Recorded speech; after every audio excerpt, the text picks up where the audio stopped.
हो ऐका ना, बोला ना. मला काम भेटन का? भेटन ना. आहे ना मला काम? आहे ना. हो, मला जर कामाला ठेवलं ना, तुमच्या दुकानात ना एक वस्तू ठेवणार नाही, सगळं विकून टाकीन. हा का? हा, मला सवय ती लाखाचे 12,000 करायची. उलटा नका करू फक्त. ओ शेख, बोला ना. मला काम भेटन का? भेटन ना. भेटन तुम्हाला इथं काम? हा.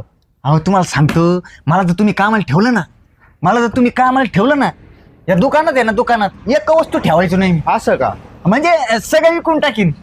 हा, लाखाचे 12,000 करीन. उलट. अहो म्हणजे तसं नव्हतं म्हणायचं, 12,000चे लाख रुपये करीन. हा, मला तुम्हाला सांगतो, माझ्या पायात एवढं असं पाय गुण आहे ना, माझा दुकान पाय ठेवलं गिरायक येतं. आज का म्हणून काय माहिती. मी म्हणजे तुम्हाला सांगतो, मी आता एका जणाकडे होतो, हा. पण त्याने मला दुपारूनच काढून दिलं. कमून? मी अख्खं दुकान खाली केलं ना त्याचं. हा का? मला काय माहित पैसे घ्यायचे असते सामान दिल्यावर. असं नका